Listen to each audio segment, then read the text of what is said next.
Well, the defense sector getting a big boost following the election results as well. And defense tech, AI, Silicon Valley, these are growing more important for the government's innovation in national security and on the battlefield. So what will that dynamic look like under a second Trump administration? Well, joining me for a First on CNBC interview is Anduril Co-Founder Palmer Lucky. He's supported Donald Trump in the election. And Palmer, it's always great to have you on. Welcome.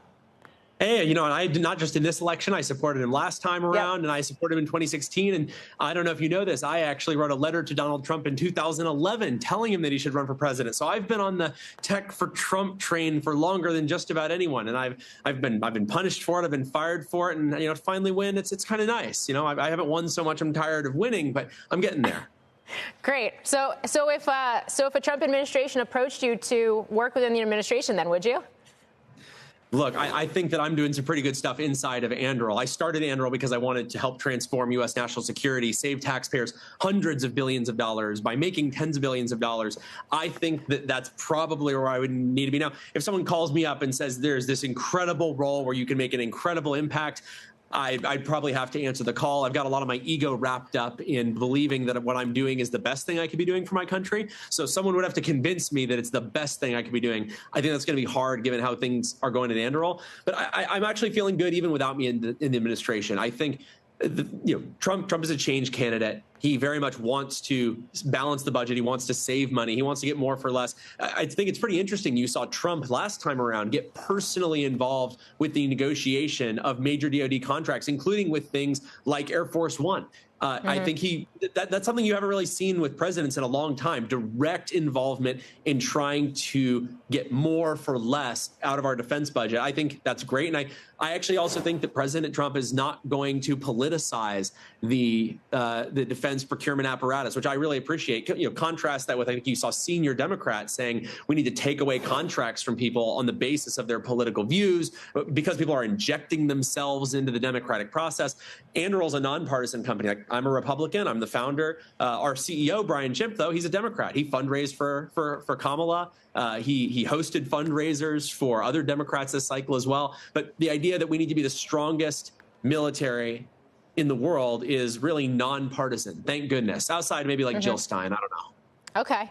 I'm glad you brought up Air Force One because we did see that with Air Force One. We saw it with F-35 as well. But in the Air Force One case specifically, part of what was notable there was the shift to a fixed price contract that happened. That's right. And it shifted risk from and the financial ties associated with risk from the government and thus the taxpayer to the company, which in that case has been Boeing. And we've seen that showing up in quarterly earnings and everything else with charges.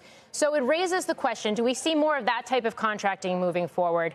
And I know you and I have talked about this in the past, but does it mean that you need to actually increase defense spending then to get more, or can you do it with less? I think you can do it with less if you do it right. Look, I strongly believe in contractors being accountable for what they do. It is ludicrous to have a business model that allows companies to fail at what they do and make money, and the more they fail, the more they make. This is the terrible thing about cost plus contracting. You can often make more money by doing a lesser job, a worse job, by being late, by being more expensive. And now I'm worried that you have major defense contractors, including Boeing, including Raytheon, saying that they're going to move away from even bidding on fixed price contracts. And to a certain degree, I think that's an attempt to pressure government out of business models that do make sense for the taxpayer. I said it again. Said it before. I'll say it again. My goal is to save taxpayers hundreds of billions of dollars a year. I don't think that sticking with the current contracting model is going to get there. I think that if you select the right companies, with the right business models, you can succeed and spend less. I think another great example is a little bit outside of DoD. Look at, for example, what SpaceX has done in space launch, making launch literally 1,000 times cheaper than it was when you had the government doing traditional cost plus work with a variety of different aerospace contractors. I think that is the type of innovation we need to bring to the DoD. There's a lot of things that we could be building for 10 times less, 100 times less, maybe even 1,000 times less, and be more effective. That's the way we're going to get to the moon. That's the way we're going to get to Mars. That's the way we're going to become a multi-planetary and eventually extrasolar civilization. And it's the way that we're going to defend free shipping lanes in space, our asteroid colonies, and everything else. That's not going to happen on a cost-plus basis.